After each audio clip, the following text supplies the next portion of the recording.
Assalamualaikum warahmatullahi wabarakatuh.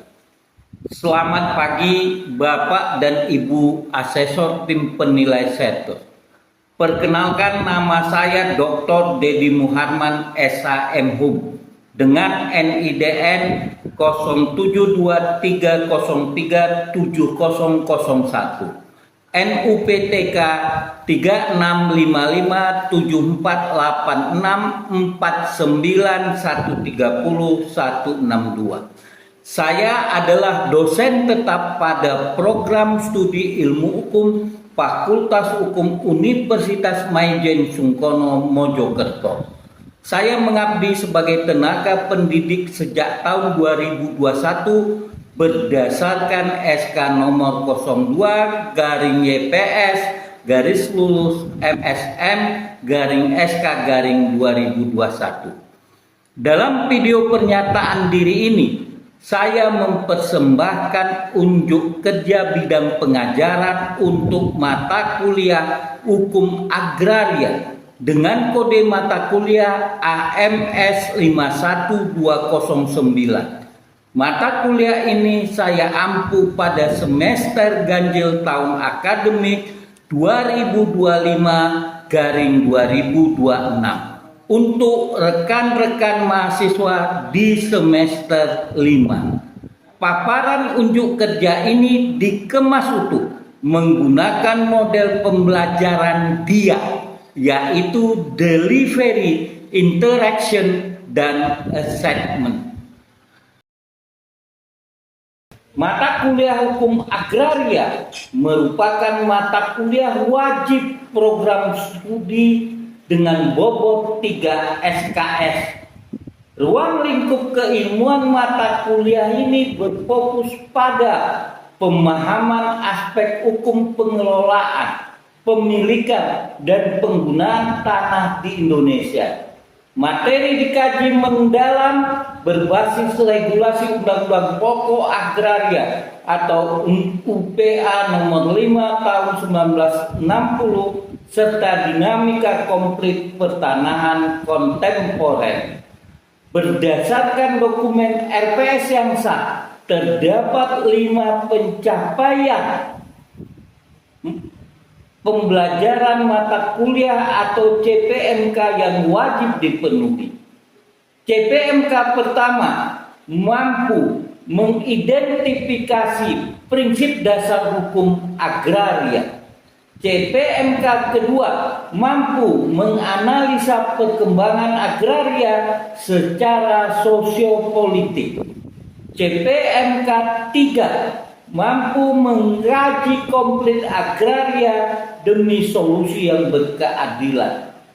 CPMK 4, mampu mengaplikasikan hukum untuk penyelesaian masalah pertanahan. CPMK 5, mampu menyusun argumen hukum pembelaan hak masyarakat. Seluruh parameter capaian ini telah terdokumentasi rapi di dalam sistem dikti. Materi pengajaran selama 16 kali pertemuan disusun secara sistematis di dalam RPS. Struktur pembelajaran mengacu pada referensi utama, yaitu buku Hajar Hukum Agraria yang saya susun sendiri dan diterbitkan tahun 2024. Blok materi terbagi mulai fondasi awal pada sejarah pembentukan UUPA, pemetaan konseptual jenis atas hak hingga tata ruang dan peran hukum adat.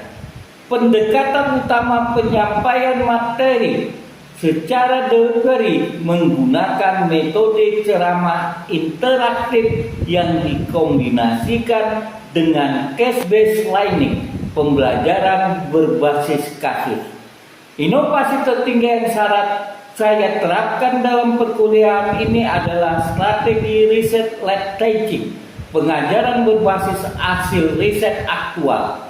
Saya mengintegrasikan hasil karya ilmiah internasional reputasi saya yang diterbitkan pada Maret 2025 di Journal of Adat Research. Artikel ilmiah tersebut meneliti tentang dinamika keharmonisan regulasi hak guna bangunan atau AGB, kebijakan pertahanan negara, serta eksistensi hak ulayat adat. Integrasi riset pribadi ke dalam ruang kelas ini merupakan dampak nyata. Materi perkuliahan menjadi sangat mutakhir, tidak kaku, dan melatih mahasiswa peka terhadap kondisi hukum agraria real di Indonesia. Assalamualaikum warahmatullahi wabarakatuh. Waalaikumsalam warahmatullahi wabarakatuh. Sebelum memulai perkuliahan, sebagaimana kebiasaan saya terapkan kepada kalian, kita selalu berharap bahwa Tuhan selalu memberi keberkahan kepada kita semua. Untuk itu, mari kita tundukkan hati kita, pikiran kita, memohon kepada Tuhan selalu memberikan rahmat dan hidayahnya. Untuk itu, kita berdoa bersama-sama. Doa dimulai. Doa selesai. Hari ini kita masuk pada pertemuan ke-10 sesuai dengan pengkondisian metode flipped classroom kita. Anda semua sudah saya tugaskan di minggu lalu untuk membaca bab 9 buku ajar hukum agraria. Kemampuan hakir yang diharapkan atau sub CPMK 9 pada hari ini adalah mahasiswa mampu menganalisa proses konversi hak atas tanah, memahami prosedur pengadaan tanah untuk kepentingan umum, serta memetakan permasalahan dalam praktek. Indikator penilaian kita hari ini diukur dari ketepatan analisa dan ketajaman aplikasi hukum Anda saat membedah studi kasus pertanahan nasional. Rekan-rekan mahasiswa, mari kita bedah pondasi dasarnya terlebih dahulu. Kita akan bicara tentang konversi hak. Konversi hak adalah perubahan hak atas tanah lama, baik hak tanah barat maupun hak tanah adat, menjadi hak atas tanah baru yang diakui secara tunggal oleh Undang-Undang Pokok Agraria tahun 1960. Tujuannya jelas, untuk menghapus dualisme hukum pertanahan kolonial demi mewujudkan kepastian hukum. Selanjutnya kita akan bicara mengenai penyediaan tanah untuk pembangunan. Instrumen utama diatur dalam Undang-Undang Nomor 2 tahun 2012. Di sini negara bertindak sebagai otoritas tertinggi yang dapat melepaskan hak atas tanah milik individu demi kepentingan umum dengan syarat wajib memberikan ganti kerugian yang adil dan layak. Untuk memperkaya perspektif kita melampaui teks buku ajar, hari ini kita akan memperdalam materi menggunakan hasil riset internasional saya yang diterbitkan pada Maret 2025 di Journal of Adat Rights. Penelitian saya berjudul Harmony Between Building as Right, Regulation and Dependent Politics, a Consumerary Law Perspective in Natural Resources Management. Di dalam riset tersebut, saya menemukan sebuah paradok atau celah hukum yang biasa disebut regulator gap. Ketika pemerintah merancang proyek strategis pertanahan nasional atau menetapkan zona pertahanan, negara seringkali langsung menerbitkan sertifikat hak guna bangunan kepada badan hukum atau institusi terkait. Masalahnya, hak formal seperti AGB seringkali ditumpangkan di atas tanah yang secara turun-temurun diklaim sebagai tanah ulayat. Kalian dapat melihat dalam PPT itu, ya, ada tumpang tindih. Tanah ulayat milik masyarakat ini sehingga menimbulkan ketidakadaan kepastian hukum. Maksudnya bagaimana? Di satu sisi ada kepastian hukum untuk investasi moral, di sisi lain ada kultur masyarakat adat yang terpinggirkan akibat ketiadaan sertifikat formal. Baik, rekan-rekan mahasiswa, berdasarkan peta komplit yang kita lihat tadi, dari hasil riset tersebut dapat kita bedah kasus konkret pertanahan seperti yang terjadi di Pulau Rempang, ya, atau wilayah lainnya seperti di Papua. Ketika AGB koperasi swasta bertabrakan langsung dengan hak ulayat masyarakat hukum adat yang belum bersertifikat formal, menurut prinsip-prinsip keadilan sosial yang terkandung dalam pasal 33 ayat 3 Undang-Undang Dasar 1945 dan semangat Undang-Undang Perlindungan Undang-Undang Pokok Agraria kita, posisi mana yang harus diutamakan? Bagaimana jalan keluarnya? Adakah di antara rekan-rekan mahasiswa yang ingin berargumentasi? Saya berikan kesempatan. Izin berpendapat, Pak Dedi. Mengacu pada CPMK kita mengenai pembelaan hak masyarakat, posisi masyarakat adat harus dilindungi sesuai pasal Undang-Undang Pokok Agraria. Hukum agraria nasional bersumber dari hukum adat. Jadi, ketiadaan sertifikat formal tidak boleh dijadikan alasan hukum untuk mengusir masyarakat adat secara sepihak tanpa ganti rugi yang layak. Terima kasih, Pak. Argumen yang sangat bagus dan berbasis pada perlindungan humaniora. Namun mari kita lihat dari sisi kepastian hukum investasi. Badan usaha memegang sertifikat AGB yang resmi diterbitkan oleh BPN berdasarkan regulasi negara. Jika AGB dibatalkan begitu saja, hal ini akan merusak iklim investasi pembangunan ekonomi nasional. Siapa yang akan memberikan solusi integratif sebagai jalan tengahnya? Saya, Pak.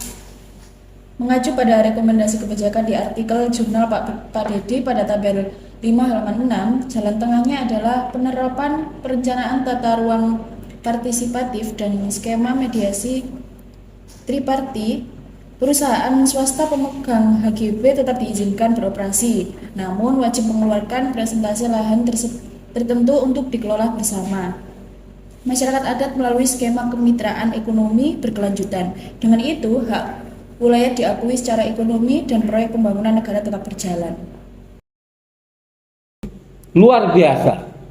Tepat sekali rekan mahasiswa. Jawaban Anda sangat komprehensif. Inilah yang dinamakan harmonisasi hukum. Negara harus hadir, bukan untuk mematikan salah satu pihak, melainkan mengintegrasikan hukum adat ke dalam kebijakan formal melalui skema kemitraan yang inklusif. Pada sub CPMK 9 ini, silakan akses LMS Universitas kita. Di sana saya telah menggugah lembaran kerja tugas mandiri pertama. Tugas Anda menyusun draft analisa kasus legal opini mengenai problematika konversi hak atas tanah sebagaimana yang telah saya gambarkan di dalam PPT. Atas tanah terlantar di daerah masing-masing. Tolong diperhatikan yang ketat dengan skala nilai 8 sampai dengan 100 untuk kategori kelulusan A. Tiga indikator utama yang akan saya nilai. Pertama, kedalaman analisa berbasis undang-undang pokok agraria, bobotnya 40%, ketepatan sitasi buku adat dan peraturan pemerintah, originalitas gagasan solusi hukum yang Anda tawarkan. Batas pengumpulan tugas ini paling lambat adalah minggu depan sebelum perkuliahan pertemuan ke-11 dimulai melalui sistem LMS.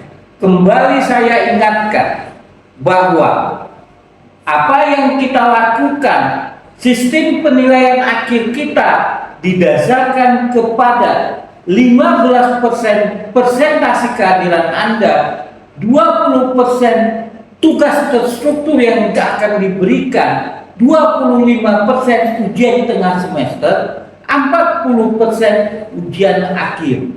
Dengan grade A, apabila Anda mendapat 80 hingga 100, grade Anda akan atau nilai Anda akan A. Sebaliknya apabila 75 sampai 79,99 nilai Anda akan B. Baik adik-adik, pada kesempatan ini kita akhiri perkuliahan. Sebelum mengakhiri perkuliahan, mari kita rangkum bersama-sama bahwa proses konversi dan pengadaan tanah adalah jembatan krusial dalam pembangunan nasional. Namun ia wajib dijalankan dengan koridor keadilan agraria, di mana hak ekonomi negara tidak boleh menegasi hak kultur masyarakat adat. Minggu depan kita akan melanjut ke pertemuan 11 dengan topik hukum lingkungan dan agraria. Silakan baca materi tersebut terlebih dahulu. Terima kasih atas partisipasi aktif dan diskusi kritis yang Anda sangat luar biasa pada hari ini. Tetap semangat, hukum belajar untuk menegakkan keadilan sosial. Sebelum saya mengakhiri perkuliahan ini, izinkan saya menyampaikan sebuah pantun. Pergi ke BPN mengurus sertifikat. Sertifikat terbit, legalitas pun aman. Semoga ilmu agrarianya membawa manfaat. Sampai jumpa di pertemuan depan.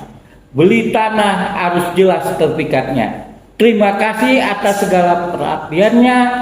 Terima kasih. Sebelum kita akhiri perkuliahan, marilah kita tutup dengan berdoa bersama. Semoga Allah memberikan rahmat dan hidayahnya kepada kita mencapai atau memperoleh ilmu yang baik. Untuk itu saya pimpin doa dengan mengharapkan adik-adik segera menundukkan hati dan pikirannya, berharap semoga Tuhan Yang Maha Esa memberi yang terbaik bagi kita. Untuk itu doa kita mulai. Doa berakhir atau selesai. Terima kasih.